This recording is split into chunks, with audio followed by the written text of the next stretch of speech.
Hey everyone, William Mears here. Welcome to the live stream. Sorry I had to unmute myself. Hopefully everybody's doing okay. Coming out of the COVID crisis of 2020. We're not quite out of the woods yet, obviously, but we're on our way out, looks like, at least here stateside. So that's cool.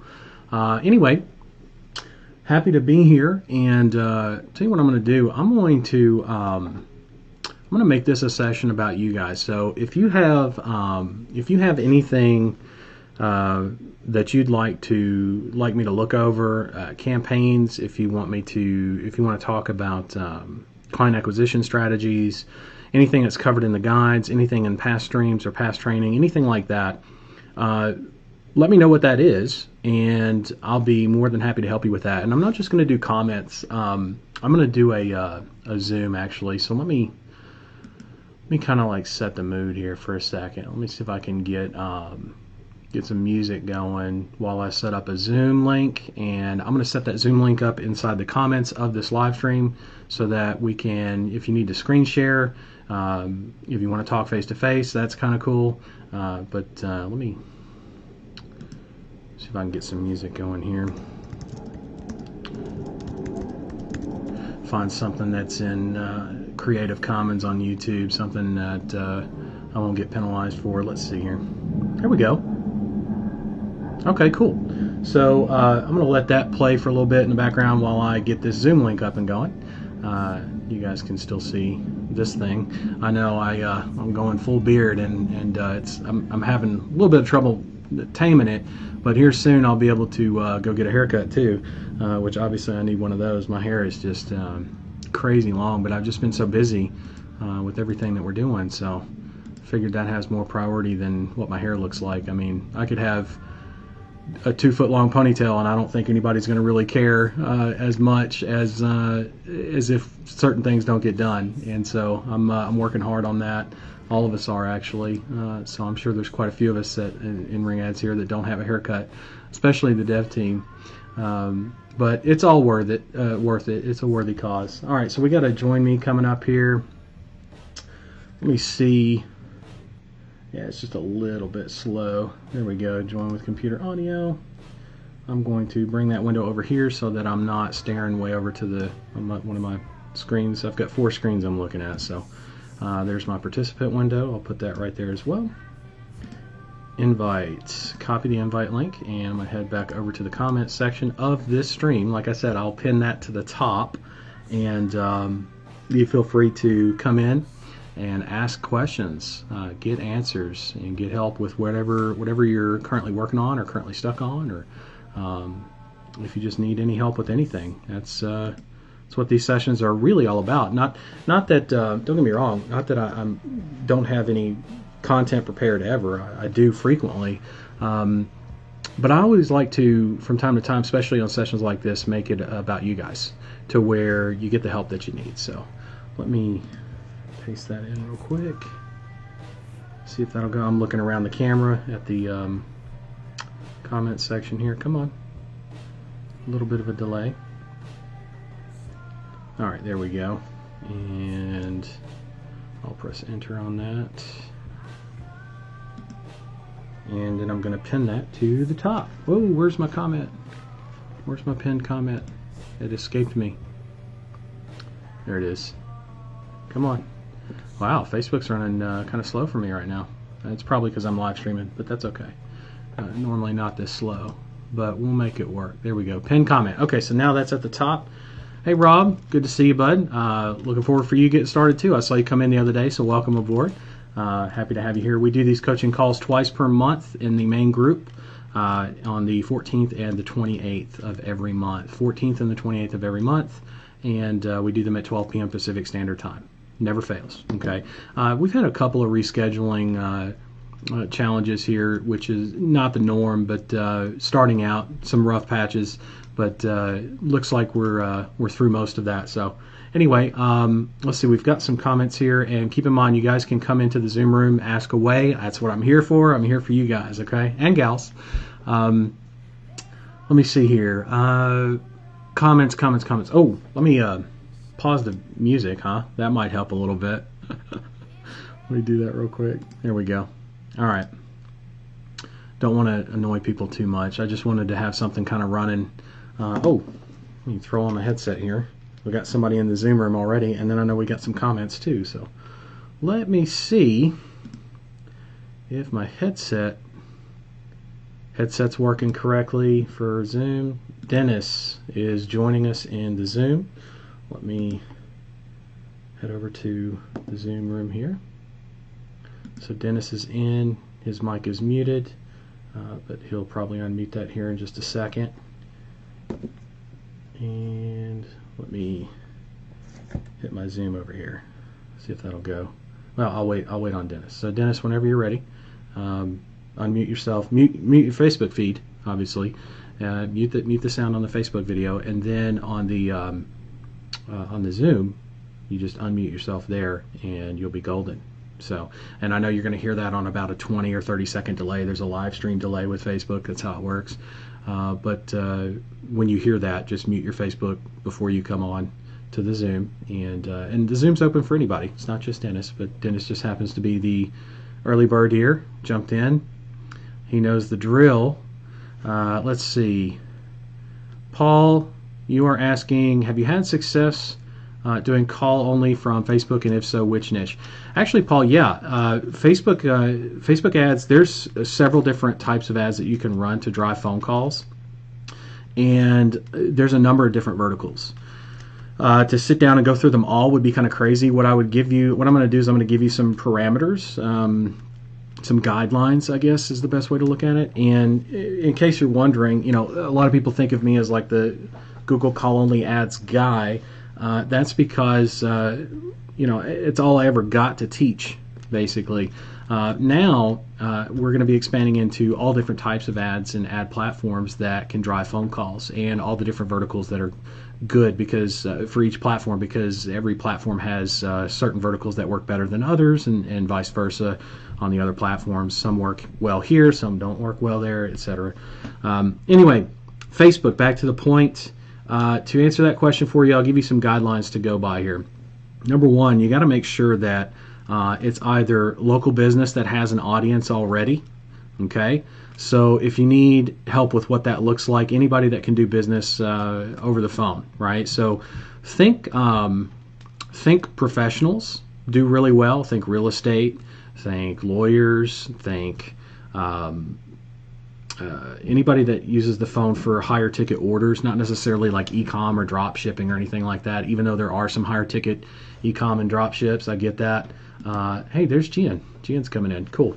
There are some of those for sure that it could work well with, depending on if phone sales help with that or not. The other verticals that are pretty good for this are stuff like high ticket software. So, like for example, HubSpot has not an affiliate it's kind of an affiliate program. It's like a partners program, I guess is the best way to call that. I'm not sure exactly what they call that, but that would give you a good example of something that's like higher ticket, thousands of dollars for enterprise level. Think enterprise level software. And HubSpot's not the only one. There are merchant providers. There are, so many SaaS platforms out there that fit the enterprise bill. If you need any ideas on that, you can look up in a Google search enterprise level software. Basically anything that you see. The questions you want to ask yourself are, if you're doing vertical research or want to know if it's going to work well with Facebook, you're going to want to ask yourself, is it high enough ticket? You don't necessarily want, I'm not saying it's a bad thing, but you don't necessarily want a $30 call. Can you do those? Yes. Are they the best to start with? Probably not, unless there's a caveat, unless it's a local business that already has an existing audience or an existing market online. That usually does very well out of the gate. I'll cover the types of ads here in just a second. It's a really good question you asked. But anyway, that's how you select the vertical. There's some guidelines for you to select the vertical. Higher ticket's obviously going to do better. And then the second question you want to ask on the third question, I guess, on the guidelines would be, can this business be done over the phone? For example, a phone call, right? And if it's setting up an appointment to do a Zoom call to show off a software, as long as the appointment can be set via phone first, then you can track the phone call and deliver the or charge per call, charge per lead, if you will.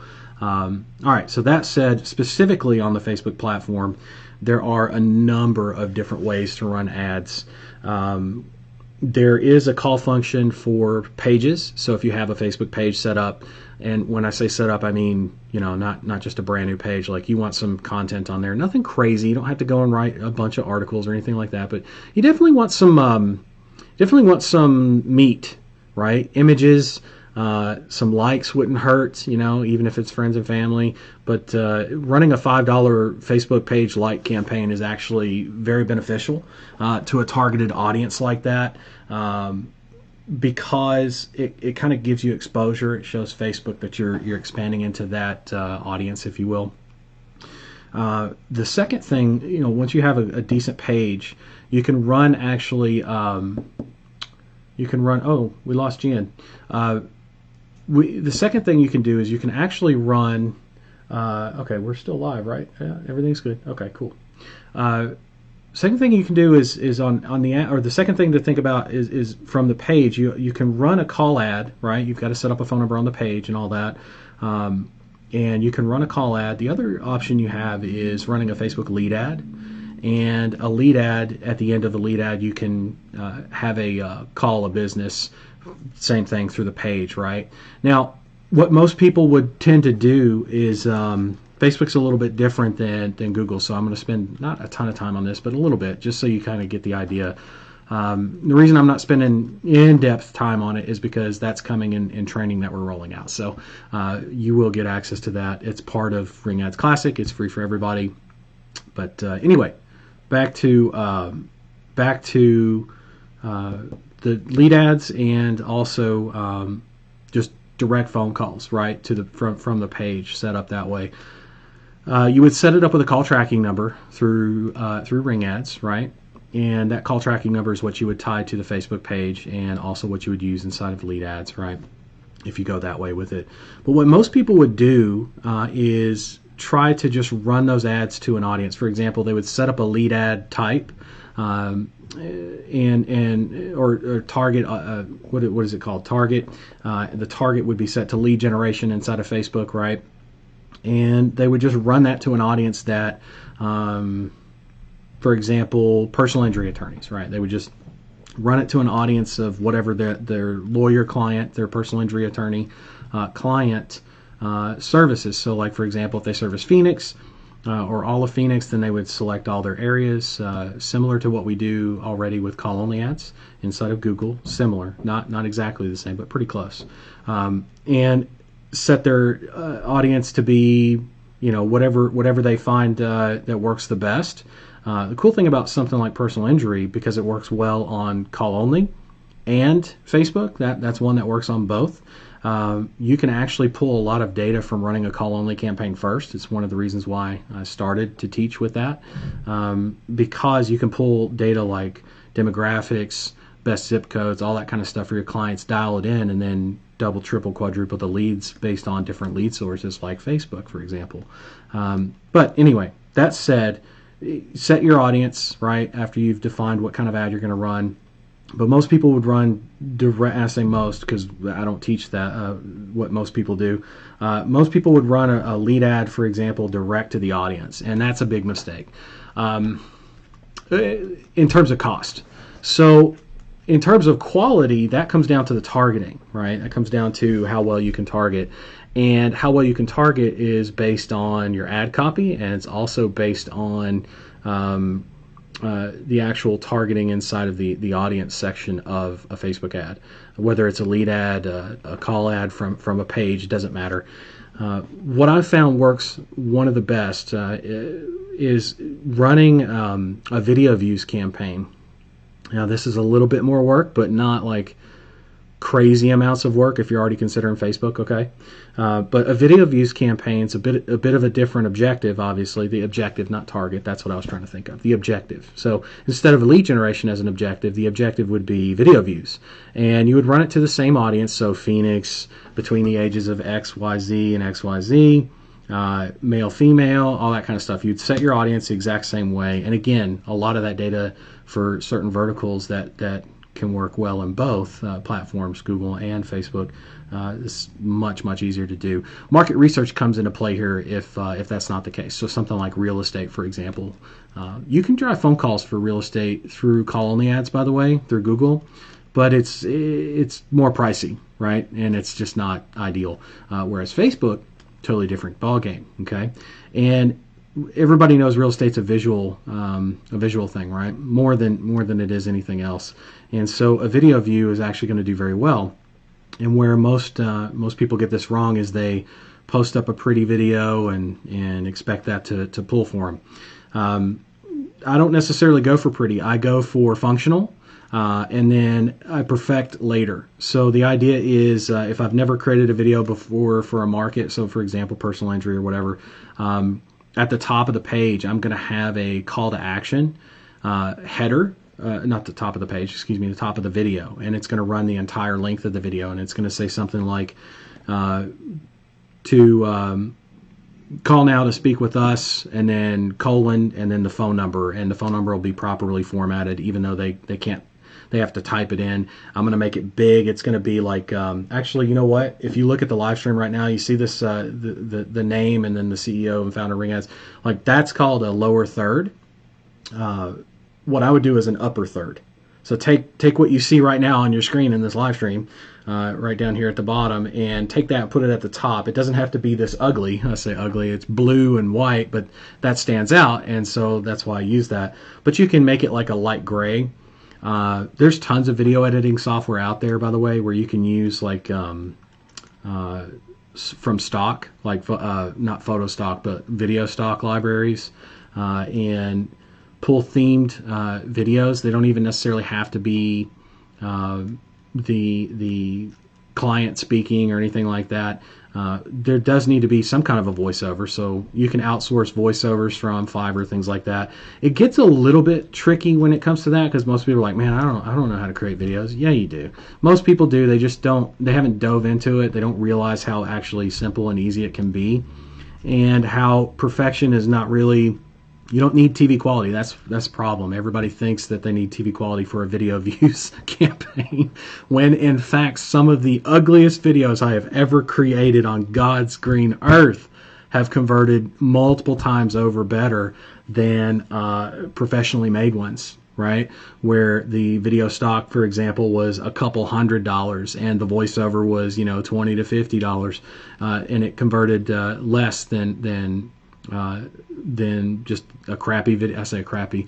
What most people would be like, really? That's what pulled the results? You're kidding. No. And the reason is because, again, the call to action's at the top of the video, and it runs the entire length of the video. Anything 30 to 60 seconds is not a bad idea. Think TV commercial in that case. That's what most people are used to. It also gives you something to play with what I'm about to tell you. So one of the reasons why we run video views is because it gives us much more exposure. It's a lower cost ad, but still to the targeted audience, right, which is key. And we also have inside of Facebook, if you know Facebook at all, then you're going to know that you have the ability to create an audience from everybody who has viewed your video, right? It's one of the reasons why video view ads are really awesome, because now you can run retargeting ads to just the people who have seen that video, right? And not only to the people who have seen the video, but how long they've seen the video. So you can set up different audiences for people that have only watched it for 3 seconds, people who watched 25% of that video, 50%, 75%, 95, 100, all that kind of stuff, right? And target or retarget an ad to the people who have watched, let's say, for example, 50% of a 30-second video. If they're 30 seconds in on a video and it's very clear it's for a personal injury attorney and the numbers there, they're considering it, or they're thinking about it, or they've thought about their buddy down the street who said he needs representation, right? That kind of a thing. And real estate, same thing. Oh, my buddy's about to put his house on the market, or I'm thinking about putting my house on the market, or I'm in the market for buying a house, whatever it is, right? Actually, a lot of people use realtors for renting as well. Keep that in mind if real estate is something you're going after. I get asked a lot about real estate, by the way, and so one of the reasons why it's beneficial to expand into different ad platforms is because not every ad platform can handle, to the best of its ability, mind you, very, very inexpensive phone calls, right, from ads, whereas some platforms do better with some verticals than others. Now, back to the video views campaign. So you run this video views campaign. You get a bunch of people watching these videos. You might create 3 to split test with and start with. Your video views are going to be cheap. Like I've seen as cheap as 1 cent. I've seen as expensive as 5 or 6 cents, depending on the market. But given how well you can target your audience and the way that I'll teach you how to do later on, you're gonna find that it's gonna be no more than that. Like it's gonna be very, very cheap to get people to watch the video for a certain amount of time too, by the way. Okay.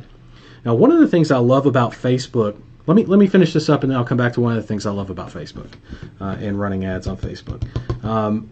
So to finish that up, video views, that's your initial campaign, and then you create a retargeting campaign for lead ads, or you create a retargeting campaign for calls from or to the page, basically. And it's really cool because now you're only targeting the lead ad, right? What you want the phone call from, and also the phone call from the page, right? Those are the 2 types of ads that you want to target in on the most likely to convert. Makes sense, right? That's what retargeting is all about.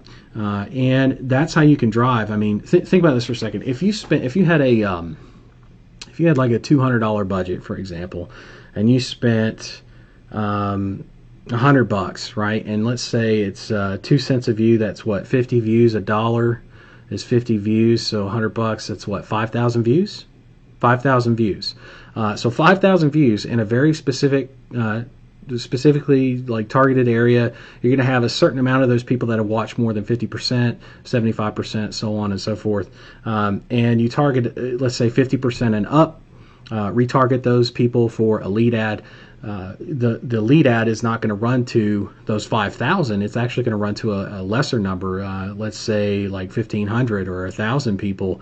And it's like, oh man, 1,000 people. Yeah, well, you don't have 5,000 people running around Phoenix that need personal injury all on the same day. That's not possible.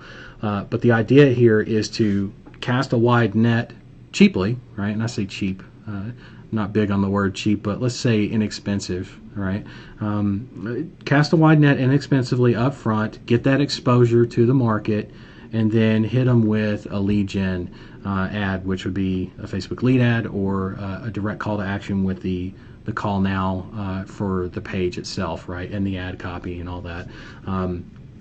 Ad copy plays a very, very important role with Facebook ads, by the way, and that's how I like, by the way, to structure an ad for a local client running Facebook ads. Okay, so run your, it's a great question, it's a very long answer, so I hope I'm not boring anybody. Because I haven't taught this yet officially, right? And I get that, and I will be. Don't worry. So please know that. Start with an initial higher level campaign. You could even run. Actually, you know what? If you wanted to, you could even run an engagement campaign. But I like to run video views. It gives people the visual aspect that they're going to need. And it just works really well in my experience. And then retarget with based on the video views, because that's got it built in, and then retarget with a lead ad and a page with a call now button. Okay, Facebook page with a call now button. Okay. One of the things I love about Facebook ads, what was it? My goodness. Machine learning. Yes. Sorry, I had to think there for a second. Machine learning for Facebook ads has only gotten better and better with Campaign Budget Optimized, CBO. If you don't know what that is, you can give that a look-see. I like running CBO because scaling with it is a hell of a lot easier, even in a local area, with a much more defined target, like with the type of ad campaign or the structure of your ad campaigns that I just gave you 2 campaigns to run, right? I gave you the video views campaign, and then I gave you a campaign for running the lead ads and or running another campaign for the Facebook page with the call now button. So with those things, you need to understand, like Facebook's gotten really good about serving the right ads to the right people based on what you have set your audience what you have your audience set to, okay, your audience settings.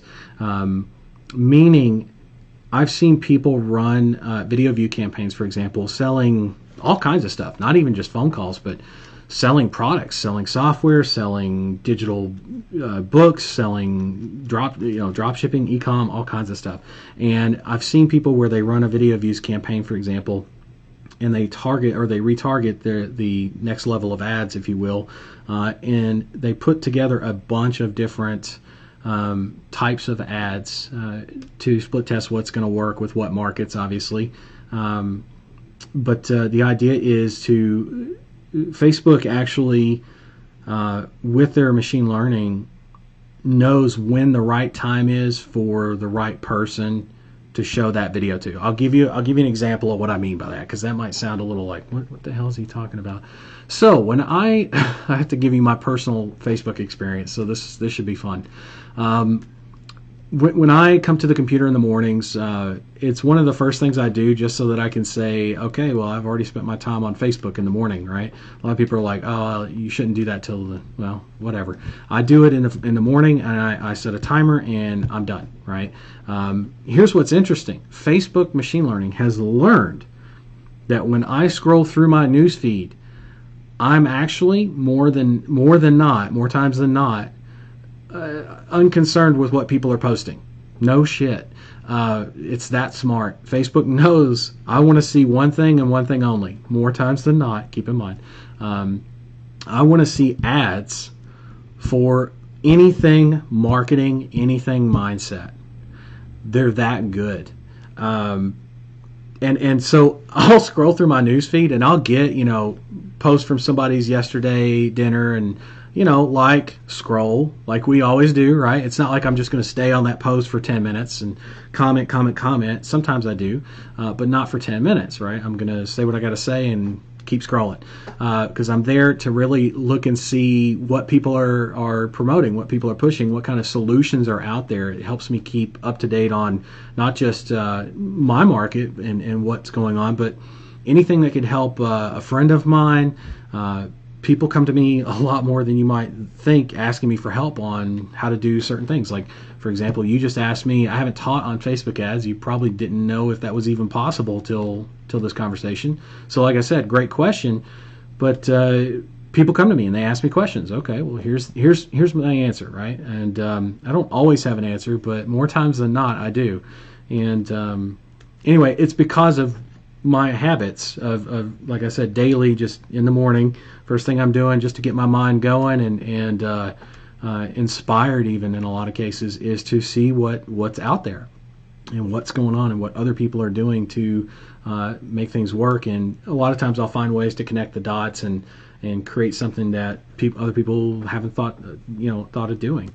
Anyway, that said, every other post practically, it's not every other post, I think it's like every 2 or 3, I'll have like an organic post from a friend, and keep in mind my Facebook friends list is extremely low. I'm totally okay with that, by the way. I think I've got less than 150 friends on Facebook. That doesn't mean that I'm not popular. At one time I had like 3,400 people, and these are all people that just wanted to keep up with me, and I'm like, Facebook made a function that's called follow. I'll just let people do that. I mean, because that's what they wanted. They wanted to see what I was posting about. They didn't necessarily want to be my friend. And I think that friend definition, social media has kind of watered that down. Actually, has watered it down a lot.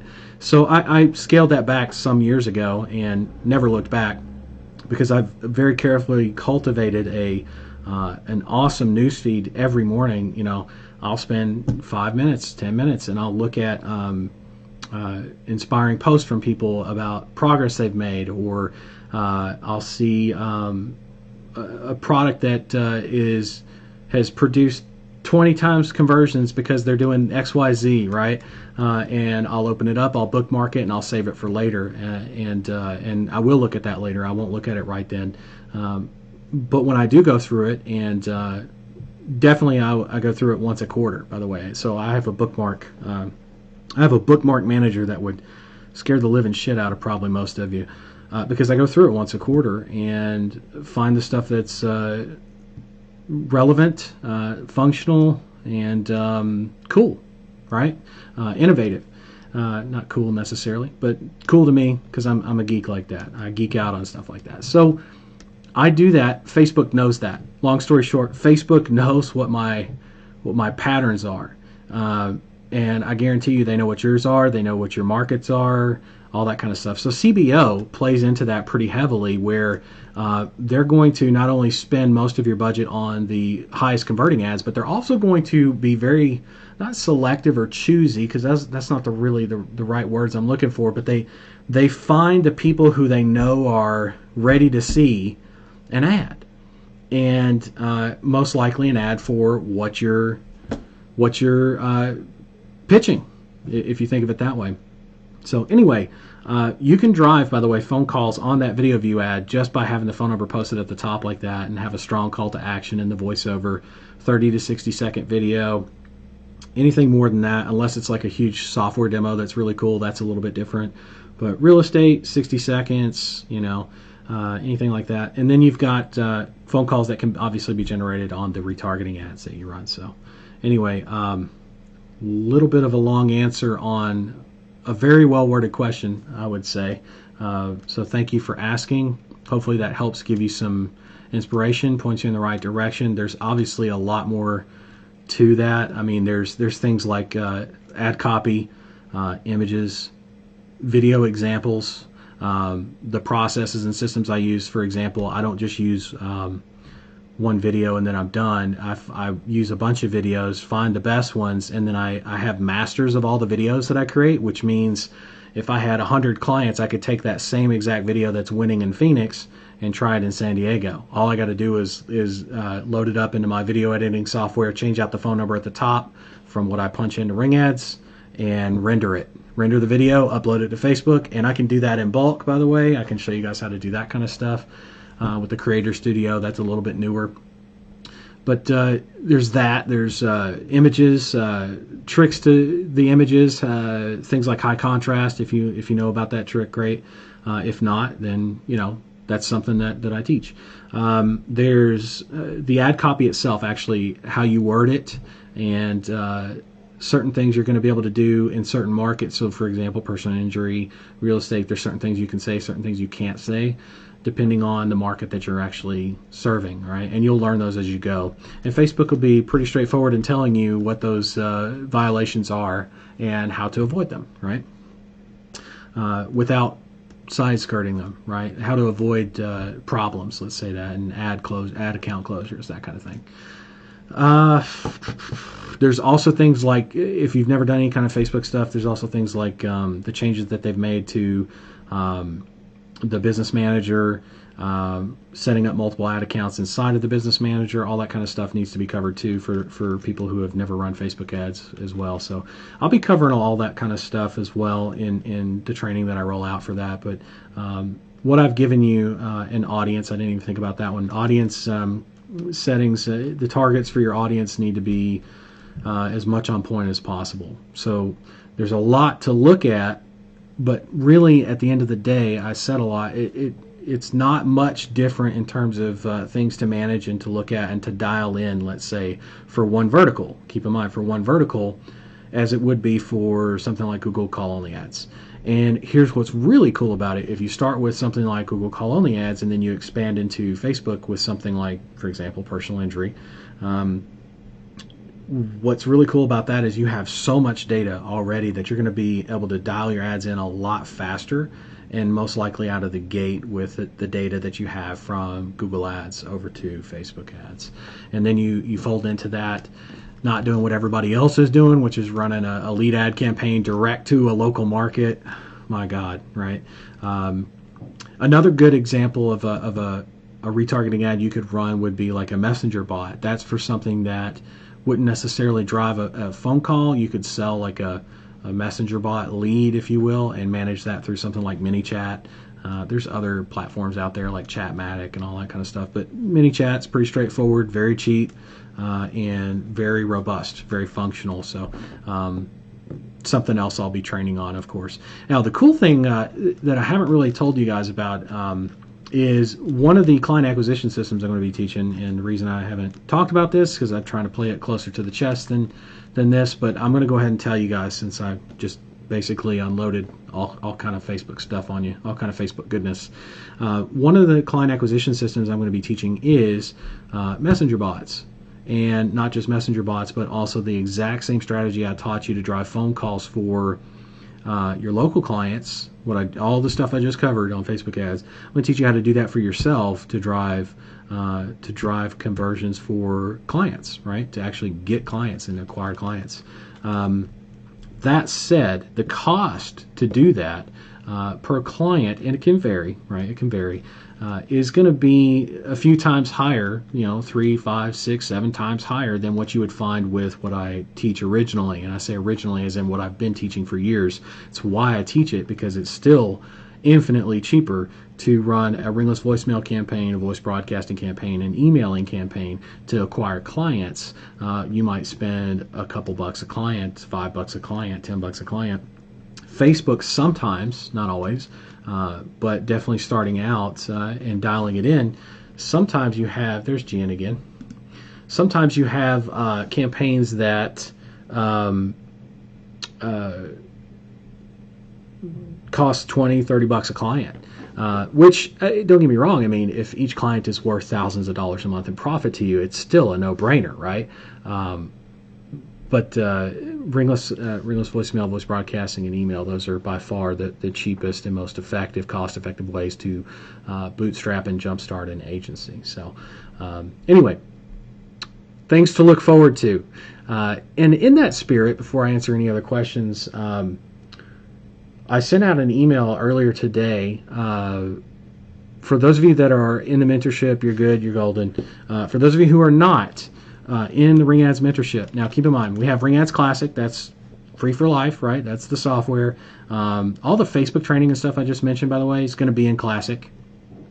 Going to roll out a ton of stuff for you guys, right? And I'm not trying to, by any means, hold anything back from you succeeding in driving phone calls for your clients and actually acquiring the clients. And having all the software you need to be able to run that. My goal is to help you make money so that when it comes time for things like the mentorship, right? But I also recognize that some of you for the mentorship have asked me from time to time, and I mentioned casually to a couple people that the price will be going up, and I meant to do it in this month, but it's going to carry over into, I think, I set the date for... I'm not closing it down or anything. The mentorship's going to stay open, so there's no scarcity necessarily on, or like false scarcity on whether it's closing down or not. It's not closing down, so it's staying open, but the price is jumping, and the reason is because of, I said this in the email. If you go and look for the email, but the demand and also the results that people are getting, it's one of those things where I can't keep it at the price that it's at. I just can't. So there's details on that. You can find that there. If you have questions about that, feel free to ask away. And I think the cutoff date for the price increase is June the 7th, which is only a few days away. Like you've got like a week or so to make that happen. So whatever you got to figure it out. If the mentorship was kind of on your list or to-do list or whatever, because it's at the lowest price it's ever going to be at, and once it bumps, that's it. So that said, for those of you that go into the mentorship, you're going to have access to Prime. You're going to have access to Mirror and a bunch of other stuff that haven't even talked about yet. So. Don't want to give away everything, right? I'll give you a bunch of stuff. I just won't give you everything right out of the gate in terms of what's coming for you that are in the mentorship. Some of you know, some of you have, or not everything, but some of you have an idea of what's coming. So I figured I'd throw that out there. Let me check. I'm still waiting on Dennis. Your mic, Jen, your mic inside of Zoom. If you want to unmute those whenever you guys are ready, I'm gonna answer some questions on the comments, and then we'll take you guys whenever you guys unmute. So unmute, mute your Facebook, unmute your Zoom, and let's do this. Let's see. Paul says hi, by the way. Yeah, totally okay, man. I have no problems with you asking questions right out of the gate. I took that as your way of saying hello. It's a great question, by the way. Thanks for asking that, Paul. Elaine says hi. Hi, Elaine. Hope you and Jeff are doing well. Ahmed tagged somebody. Thank you very much for that. Tagged a couple people. Thank you very much for that. Love when people share that kind of stuff. Let's see. Having trouble getting into the Zoom. Hope I'm not missing a lot.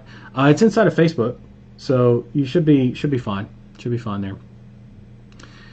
Facebook ads for HVAC rebates is working really well for me right now. See, Lance has got it. HVAC's a good one, especially right now. This is actually HVAC is pretty interesting because it works well with call only. It works well with Facebook. HVAC is pretty interesting because there's so many offshoots of it, right? There's residential, there's commercial, there's the rebate, there's the warranty industry, there's the fact that we're on track for, and this was as of a couple months ago, and I can tell you yesterday was 106 here. It's not even June yet, and it's 106 degrees in Las Vegas. Holy shit. It's getting hot. It's getting hot, folks. And we're on record to have the hottest year worldwide, not just in Las Vegas. I realize that I live in the desert.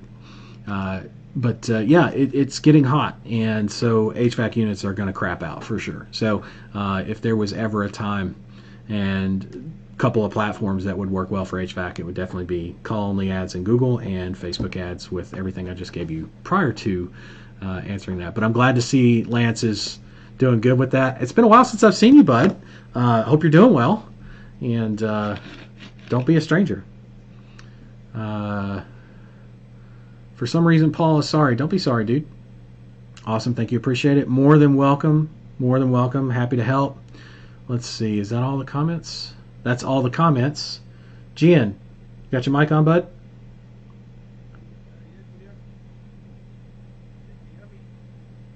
Oh, you're talking, but I can't hear you, so give me 1 second.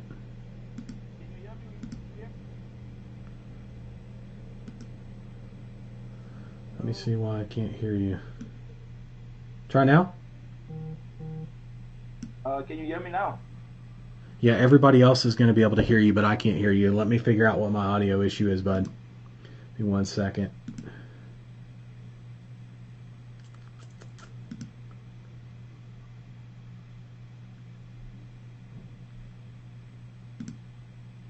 Okay, try now.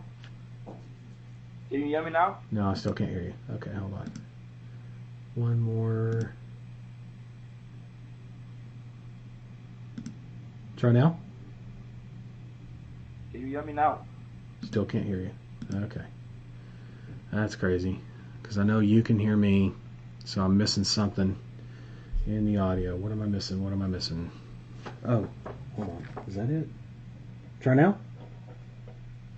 Can you hear me now, William? No, it's not the mixer. Okay. Let's... Can Dennis hear me? That's not it. Oh, you know what? Try now? Can you hear me now? Yes, it was my audio on the friggin' headset. What's going on, bud? Just a little bit stress on my side, man. I'm not getting anywhere. Tell me what's up. What are you working on? What are you stuck on? I have, last time we talked, I still do the marketing research course. But now the problem is now it's keeping me behind. It's my work, man. It's your what? It's actually, you know what? Just so I can understand you better. It's hard to hear you. It sounds like you're not close to the mic. Can you hear me now? That is much better. Okay, please start over. Yeah, as I'm saying, William, I'm a little bit stressing, man, because now I'm getting nowhere. Okay, so tell me what's going on.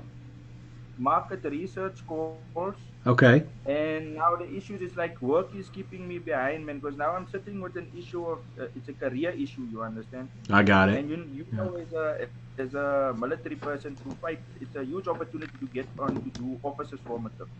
Oh yeah. So now I'm busy fighting for that now, and the course is next month. So okay. That is the issue there with them. Okay, well that's not anything I can help you with, is it? No. Okay. It's just that uh, You're trying to tell me what you've been working on.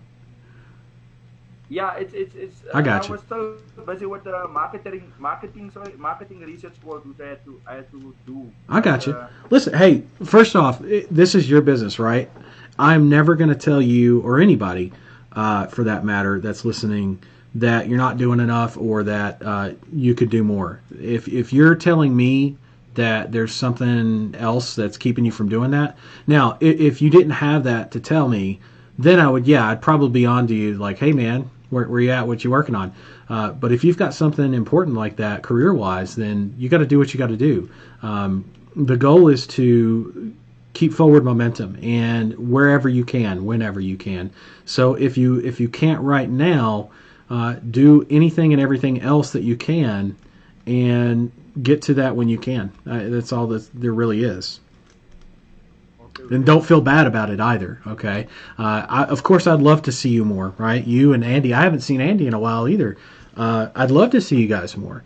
And I appreciate you coming on the call too. By the way, it's good to see you. Good, don't be a stranger.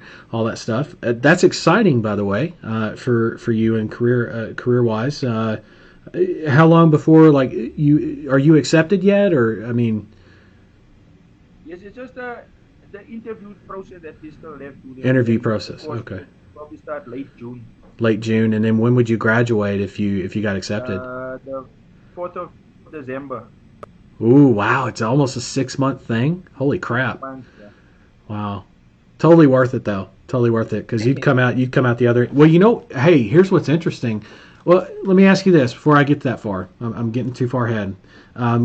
That program, I'm sure, is intensive, meaning every waking minute, right? Yeah. Okay. Remember, it Okay. offers for me. So it's actually a huge, very huge step in your career to go from an NCO to an officer. Right, of course. Yeah, and that's any military. I agree. So what I'm saying, though, is that 6 months from June to December, that's all you're doing. There's no time or room for anything else probably at all, right? Yeah. Okay, so here's what I would do if I were you, okay? If I were you and I got accepted, I'd go out with my buddies and have a drink to celebrate, and pour one out for me. That way I can celebrate with you, okay? Because that's a big deal, especially if you're in the military and you want to be in the military. That's a big deal. So congrats to you, dude. Puts a smile on my face. Second thing I would do if I were you, okay, is I would not beat myself up about this. What I would do is put my focus where it needs to be, which is becoming an officer, right? Which you now have the not only the ability to do, I know you do, but the opportunity to pursue. I would pursue that to its fullest, and then come December, you know what happens in December every year, right? Every December, you know what happens in December besides Christmas and New Year's? Partying, William. Partying? Yeah. Well, more so for the phone call industry. Okay. What happens every December? Do you know? Not exactly, William. That's okay, bud. So I'm gonna clue you in, and then you're gonna get really excited because then it's like, oh, I don't have to worry about shit. Because listen, dude, if you get accepted to an officer training school, holy crap, man! Like, you gotta take that. I'm sorry, career wise, you gotta take that. I would, if I were you, I'd take that in a heartbeat and not even blink. Second is in December. Every year is by far November, December are the best months for picking up clients. January's pretty good too, but November, December are the best, right? Every year, historically, this is the case. Which means if you graduate the first part of December, you said like December 4th, you said, right? Yeah, December 4th. You're going to have at least a solid couple of weeks there. And probably, I would say, after you graduate, are you going to have any kind of like accrued leave and downtime that you can take? It depends, William. It depends on this COVID-19 thing. Depends. I gotcha. Okay. Yeah. Well, let's say that you do, and it's a little bit, not a lot. You still have the holidays too, and you just graduated. Like the military, at least the military that I'm from, tends to be more lenient on holiday time and also vacation time, especially for people who just graduated. Like you normally, like in the U.S. military, we have report no later than dates, for example. So like we graduate from a school and it's you're going to this base, but you don't have to be there until XYZ, right? Date XYZ. And actually during the holiday season, I was ordered to report on December 4th, believe it or not. But I graduated, when was that? November, it was after Thanksgiving. So I had like 6 days, but that's 6 days. You see what I'm saying? And I didn't need 6 days to report to my base, even though it was halfway across the country for me. I flew there in an afternoon, got set up, and then sat there and twiddled my thumbs. I didn't exactly twiddle my thumbs, but my point is I had time where I could have been doing something like, for example, market research or anything. And my point is December is going to be by far the best time. What's crazy is I reported to my new duty station December 4th. No shit.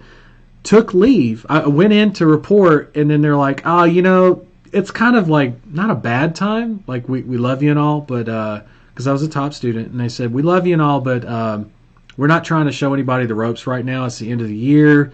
You're in for a lot of vacation without having to dip into my actual vacation time. We're just going to give you days off." And why don't you just come back on the 10th of December? So I had another 6 days. Yeah. Another 6 days of just sitting around. And I'm like, well, let me go see what Vegas is about. This is when I first got to Las Vegas, by the way. This is how I got to Vegas. So I got here and I was like, shit. And so I hopped on the bike and cruised down the strip, up and down the strip in the middle of December. First part of December. And it was fun. It was totally a blast. But the point is, I had so much time. And then when Christmas came, I had like 2 extra days on each end of Christmas and New Year's. I had, which is like, that totals like almost another week and a half of like time off. And then I had the ability to ask for time off in between. They just didn't need me. And I understand that may not be the case for you. It may not be the case for people today in the military. I don't know. I just know that's what it was like for me when I was in, and it's not always the case, but man, when it is, you get the time. Don't feel bad about it. Go through, focus on what you got to focus on, and graduate as an officer, and then come out of it. As long as you prep now, prior to going in, right? You maybe look at it once in a while, dust it off, look at it, do anything that you can do on the inside, outside. Keep in touch with Andy. Come on the calls if you can, when you can. Yeah. Outside of that, I mean, don't feel bad at all. I'm excited for you. I think that, I guess most people would. I say most. I don't know. I can't speak for most people. I would assume that most people would probably be unhappy or not happy, and maybe that's what you thought it was going to be. Like, oh, well, why aren't you sticking with this? And you made a commitment, blah, blah, blah. I expect your commitment to stand. Like, but I also don't expect you to turn down a huge career move like that, a career advancement, excuse me. It's not even a move, really. Man, that's a huge opportunity. Take it, run with it, and do well with it, and then shift your focus back. And in December, I'm telling you, it's prime time. It's going to be a beautiful thing. So, who knows? Maybe you'll have a little bit of time here and there that you can squirrel away and be geared up and ready to go for December. And I know this, with the work you've already put in, what you can put in between now and the time you actually go, you would have enough squared away to where when December hits, maybe a couple, 2-3 days of work, and you're getting clients, and it's not going to take you very long, right? December is a very, very big month. I've seen people pop off with a few dozen clients inside of a month, like a couple clients a day kind of a thing. And even if you can't get every day in December, that's fine. The days you can get are going to be super good, super hot. So I'm excited, man. And man, I wish I had that opportunity that you have. That's exciting, man. Thanks, William. You're welcome, bud. Okay, so oh, we lost Dennis. I guess maybe you didn't have any questions. Okay, so any questions about anything that you might need help with in the market research, or you know? No, I'm fine, William. Okay. Last time you made it exactly clear to me, so Okay. I understand what I should do there. Okay. So Yeah. you're good. And if you're not, you know what to do, right? Yeah. Okay. All right, my man. All right. Cool. Okay, so I guess if anybody else wants to come into the Zoom, you're more than welcome. Ask away, and then obviously there's comment section. I'm going to check that right now. That's actually a good idea. Let me check that. See if we have any comments coming in. Any questions? I'm not seeing anything. Not seeing anything yet. Okay. Well, I'll just stick around for a little bit. Cool. Probably should have asked that earlier, but I'll just wait. I know there's about a 20-30 second delay from what I say to when people actually hear it on the Facebook live feed. So I'll just take a drink here and wait for people to pop into the Zoom, which is pinned to the top of the Facebook comments. And you can jump in there, ask away like Jen's doing. You can ask in the comments if you don't want to come on and say hello in person. Sometimes I know the beard scares you. That's okay. I'm kidding, of course. Ask away. I'm here for you. Let me know what you need, and I'll help you out.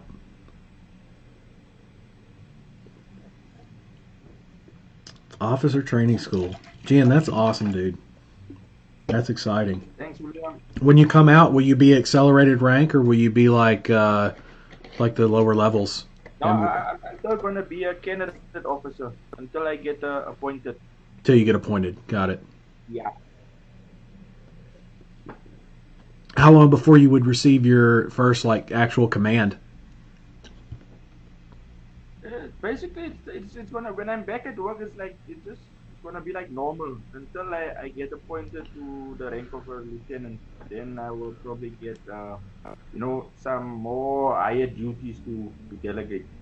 Right. You'll get people to delegate to and duties to delegate. Yep. That's Yeah.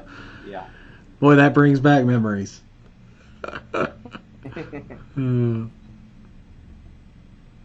Okay, I'm not seeing anything come through on the questions. Let's make it a last call, but I'll give it some time. Spent a lot of good time here together. Covered a lot of good stuff. And most importantly, there's nothing that says that career-wise, especially with the things going on right now with COVID. I mean, people are having massive shifts in career path, in changing jobs, job descriptions, operations of the job itself. Like a lot of people are working from home now. All kinds of things are different, right? I get that. And so I found that here over the last couple of weeks, a lot of people are just now, we're not fully coming out of COVID yet. I get that. But people are now the dust is starting to settle a little bit, right? And people are like, oh, this is my new job now, and this is what I'm doing. Or, oh, you get the idea. Everybody's got something going on where they've actually found their lane, if you will, of reality of what they're going to be doing day to day, right? Their daily life, as opposed to Netflix and chilling, right? That's just, Netflixing is not going to be something we're all going to be doing every day. It's just not how it works. But now people are starting to find their rhythm, is, I guess, the best way to say that. And they whether that's their job, their new job, their ability to sorry, I lost my train of thought. Their ability to commit time-wise to this. I don't want anyone to feel like that it's not okay.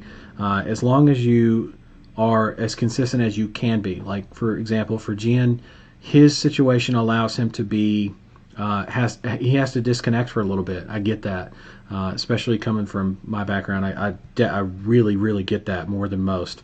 And I want him to, because I know that it's going to require everything he's got to do well in that school. And I want him to, because when he comes out of that, he's going to know that he gave it his all and he did the best he could do. And he's going to have this opportunity still there. Paper call is not going anywhere. Now, for the rest of you, it's a different situation, different scenario. Some of you might have had hour changes. Some of you, again, might have had job description changes, job changes themselves, career changes, all that kind of stuff. When the dust starts to settle, find your rhythm, find a time that you can put in consistently to this business, and it will pay off dividends in the very near future. It's not something that's going to be months and months and months from now, unless you have offshore training school, right? That is a little bit different of a scenario. But handled in the same way, if you notice. Like, I know he's committed. He doesn't have to tell me that. He doesn't have to feel bad about that. It's quite the opposite. He should feel excited. Hopefully he's as excited as I am for him in that opportunity. That's amazing stuff. So anyway, I'm here for you. That's what these calls are all about. And it looks like we got some comments coming in. I hear that beeping. Let me find them. Really appreciate that you are being available to help. Absolutely. Just getting set up and working on the training, so too soon to ask. Okay. Whenever you're ready. No worries, my man. No worries. Mohammed, hey there, William. Glad to be here. Glad to have you here. Wanted to ask you a couple of questions for now. Okay, so I've got some questions I'm waiting on, and as soon as those come through, I will answer them. I will answer them. I am eagerly awaiting. Eagerly awaiting. Oh, man. Got blown up.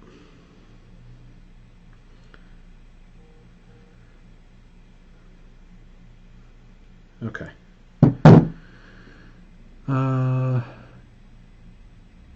Oh, Jan, that's okay.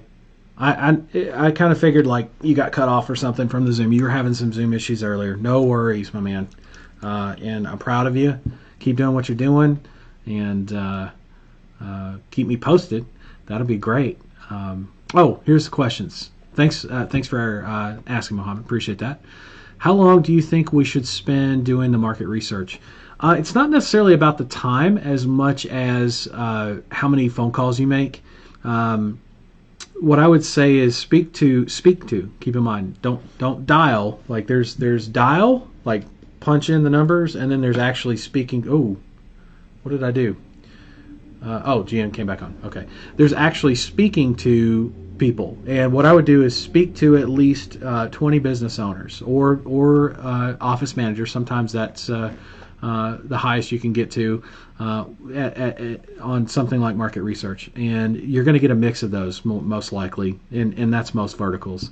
So an office manager or someone who runs the phones and business owners. Sometimes they're one and the same, sometimes they're different people, but talk to someone who's in a position to answer the questions that you have and get good information from. It's about the quality of information, not the quantity. Because you do market research through Google as well as through the phone. You do both. You can't do one or the other. You got to do both if you do them the way I teach, right?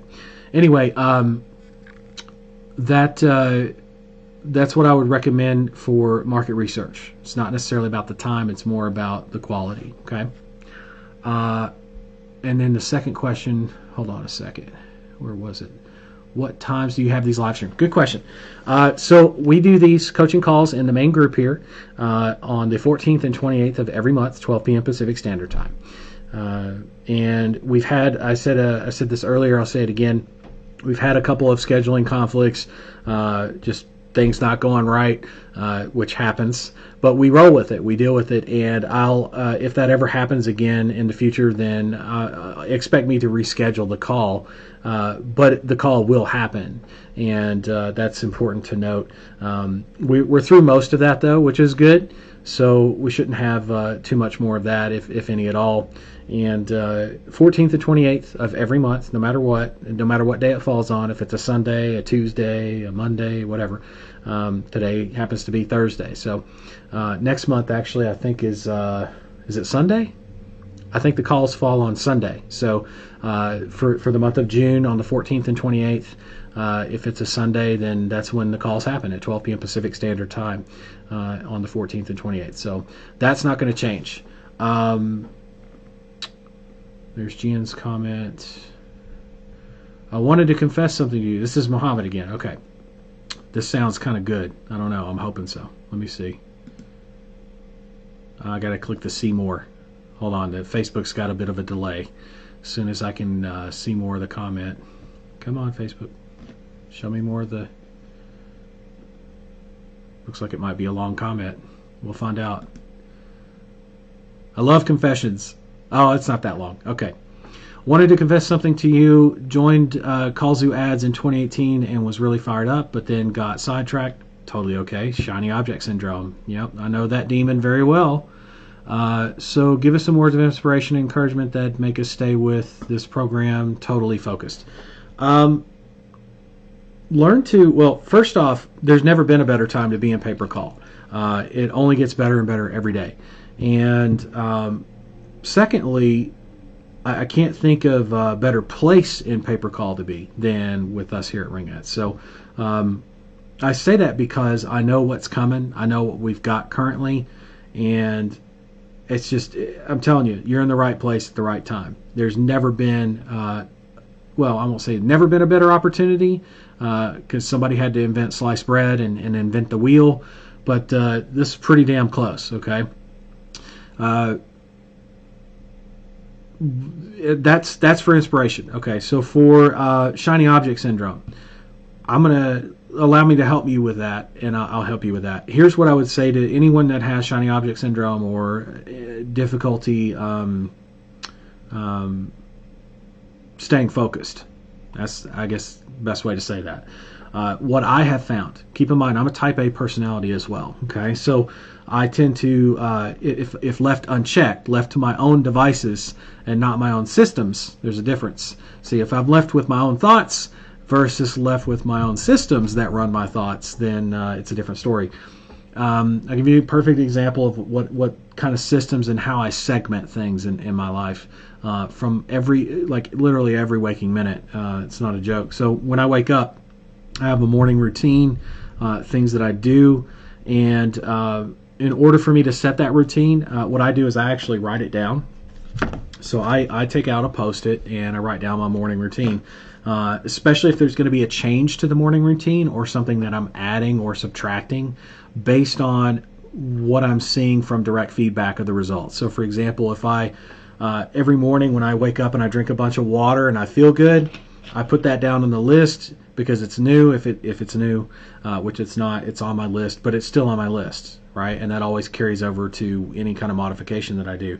One thing that I've gotten actually pretty good at here lately is when I'm on live streams, and those of you that are in the mentorship know this, I've been taking drinks of water more often. I've been drinking, just drinking fluids because I tend to speak fast and speak a lot and get really fired up, and then and I live in the desert and it's dry here already, so if I don't drink water, then I'll end up not losing my voice, but I'll end up sounding like a creaking door, right? A door that creaks, right? But not when I drink water. Now you might find this funny, but how did I think or how do I remember to drink water besides because the same water bottle, as crazy as it sounds, the same water bottle has sat here day in and day out. Every time I grab my water bottle, I come in and I set it down in the same exact spot. There's no difference. So what makes me remember that all of a sudden? Well, I created a routine or a to-do list for my live streams. Guess what I follow? Guess what I look at while I'm on live streams? So a lot of people are like, oh man, you never look at the camera. I do my best. I make a concerted effort, which, by the way, is one of the things on my live stream list. So I've got water. I've got make sure I look at the camera from time to time. If someone's asking me a question, I like to look up and out the window, not to make it look like I'm thinking, but because I'm actually, that's where all my answers are. I look that way because I know that's where my answers are, and that's what I'm doing. I'm thinking, right? And then when I come back to actually address the person, I make sure to look at the camera as if that's the person that I'm speaking to, because that's what you're seeing on the other end. Whereas I used to look at screens and do this and that, and you'll notice I pulled the Zoom window over here. All that's based off of my systems the routine that I set for myself to govern my actions, to segment and govern my actions. Another example of that would be the thing I told you about with Facebook earlier, right? With Facebook, I have a set amount of time that I spend on it, and the only reason actually that I spend that much time on Facebook is specifically for finding out what's going on in the world of marketing and sales, and the people that I follow, and the people that I want to see posts from in my personal life as well. And I get that done and out of the way so that I know what I'm dealing with for the rest of the day. That way, at the end of the day, when I'm too tired to do anything else, I can't say to myself, well, I'll just check Facebook tomorrow, or I'll see what my friends are doing later, right? And a lot of them are on Facebook. So for me to say that kind of doesn't prioritize community and the social aspect of life, right? You've got finances, health, you've got social interactions, you've got community, you've got what you do with your what is it, charity. There's several different areas of life, right? And one of those is social.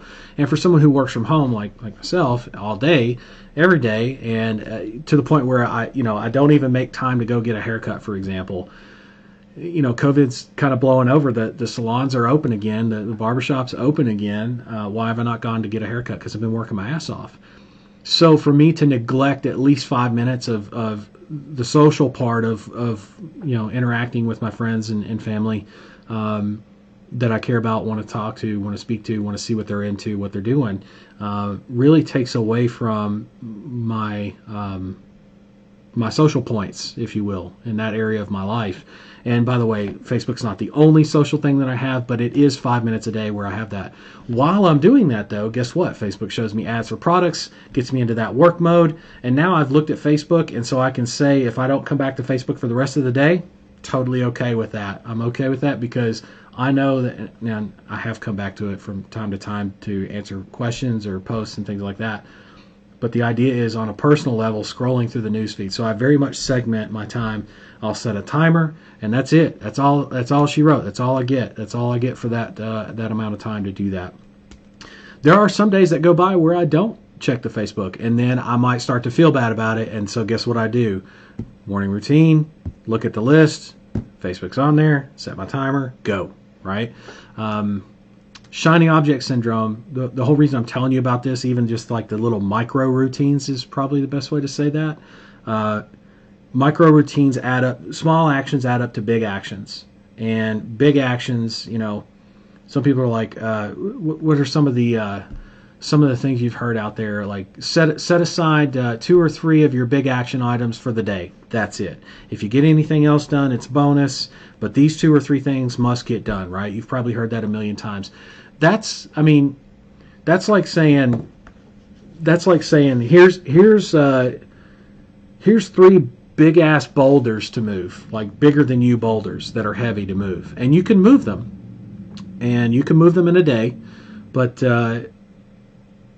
what happens if one of them gets stuck, for example, right?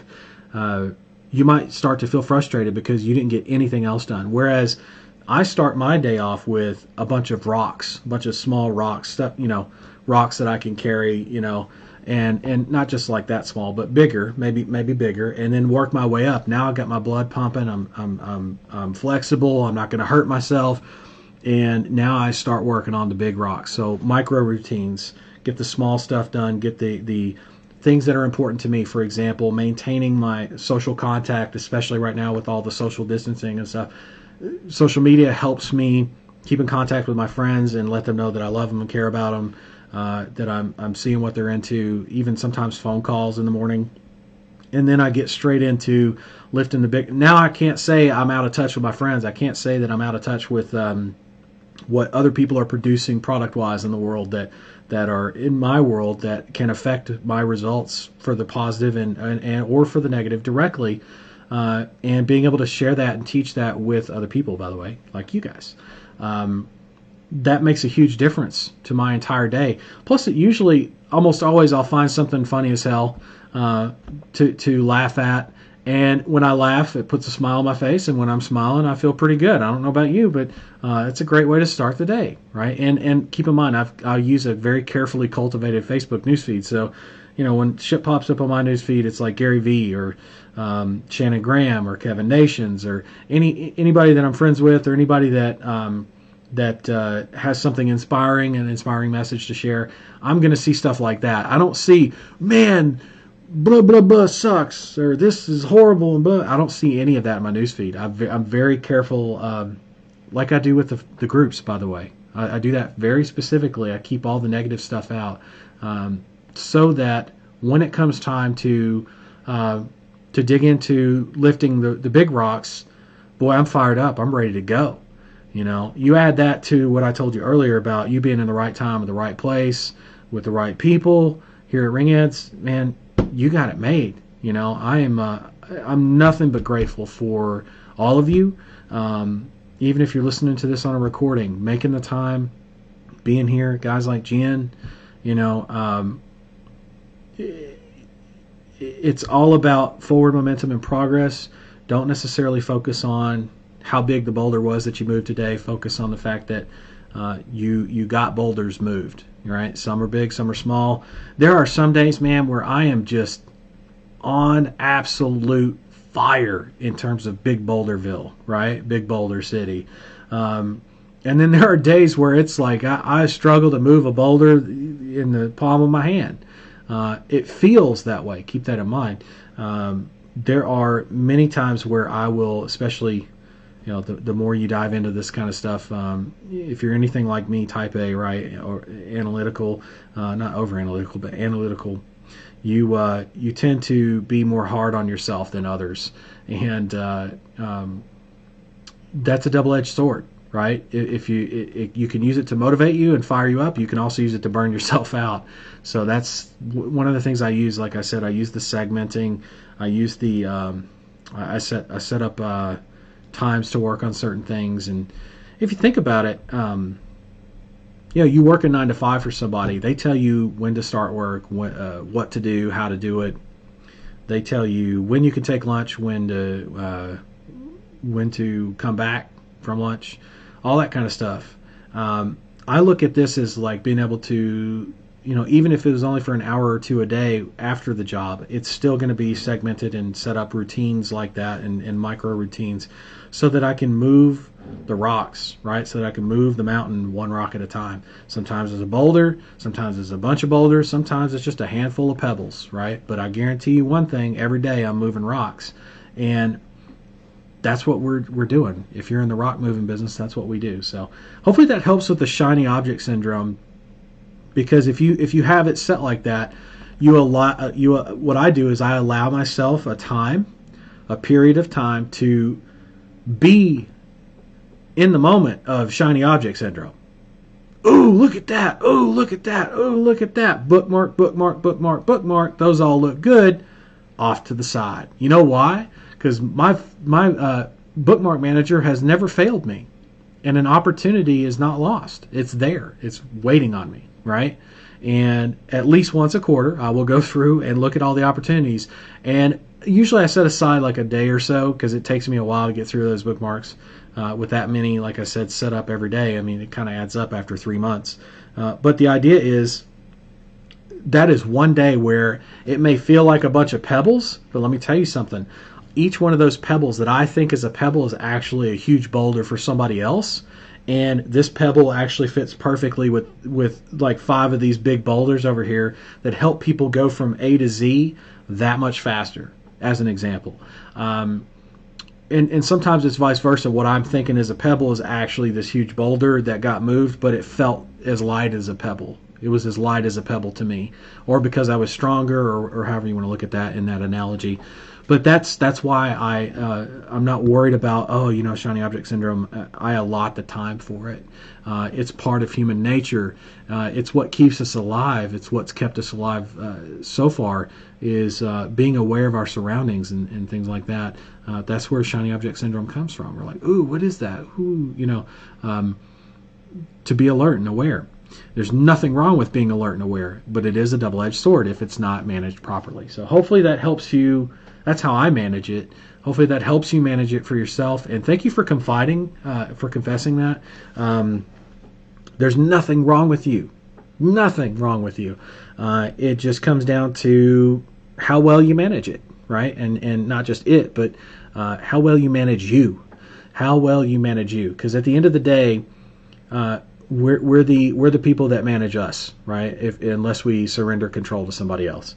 So. And I don't know about you, but given the fact that I'm type A, I'd much rather be in control than not in control. There are some things still that we cannot control, but the one thing we can control in this world, in fact, the only thing that we can control in this world is what? Us. What we do. What we choose to do. And so, if there were ever an important lesson in terms of like a type A shiny object syndrome personality, or someone experiencing that phenomena, whether type A or not, I would strongly suggest and say, work on management, self-management.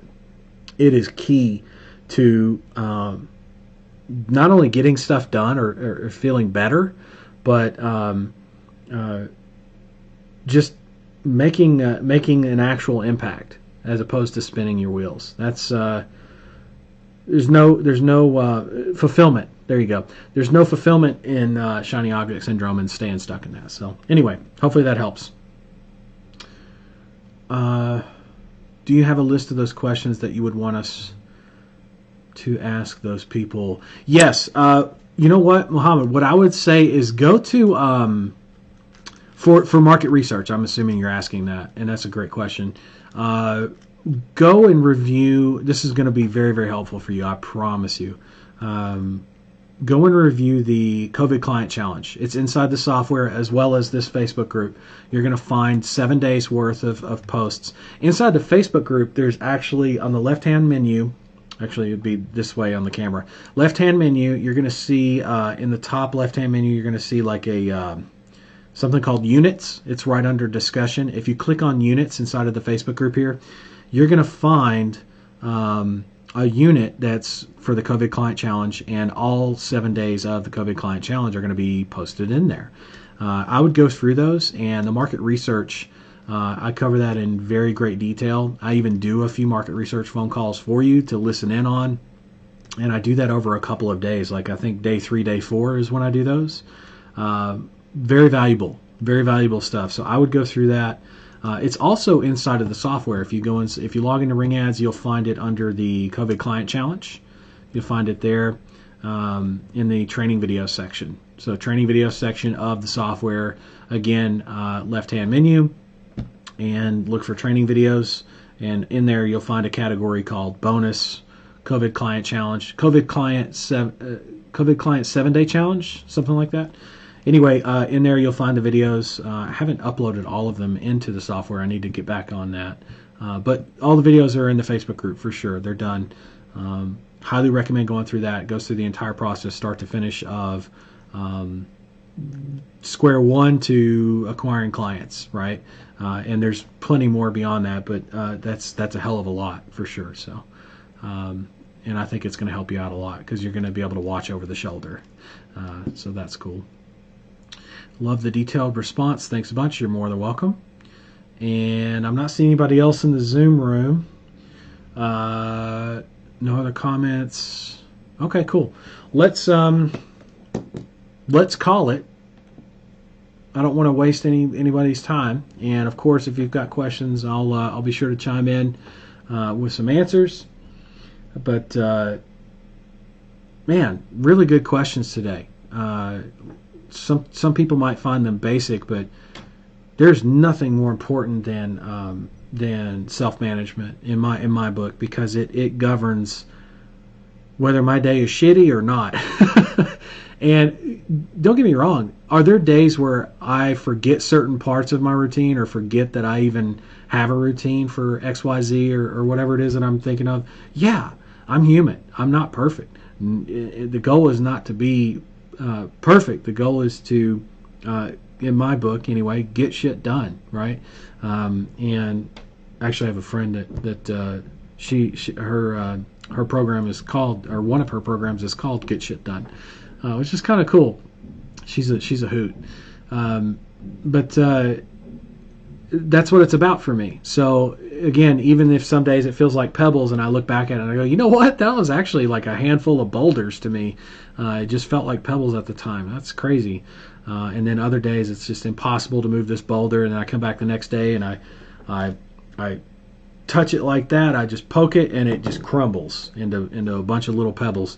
I've had, I can't tell you, I've lost count how many times that kind of stuff happens to me on a daily basis, sometimes multiple times a day, with everything that I do, where I'm able to streamline certain things or systemize and process certain things, never have to look at them again, or look at them once a year, or look at them once a quarter. And how do you get so much done?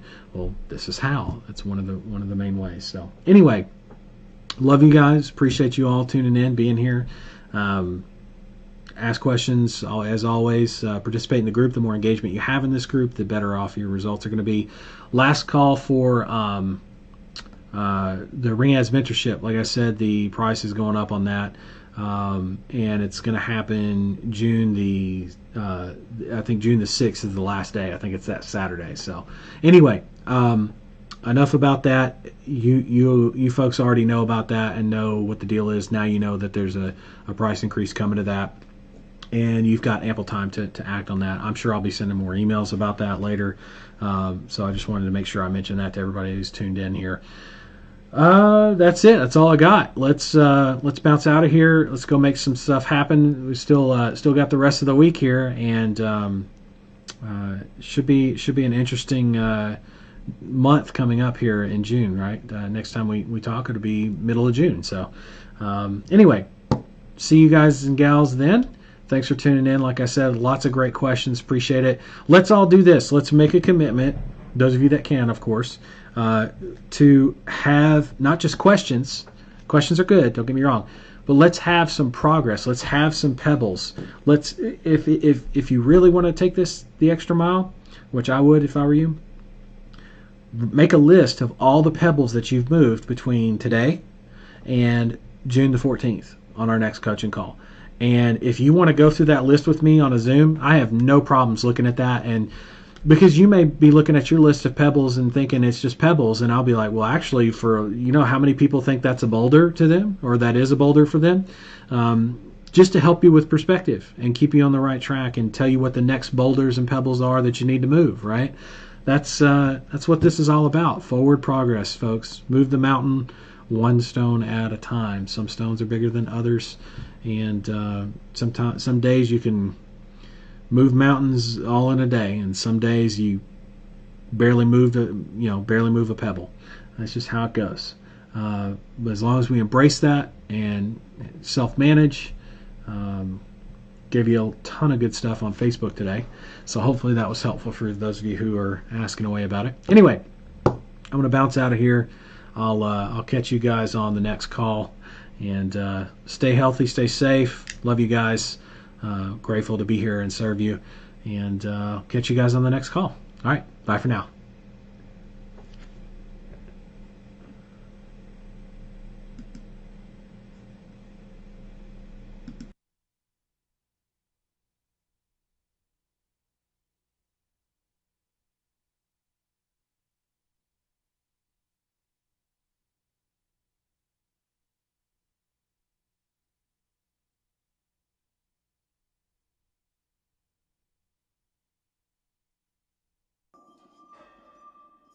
There is a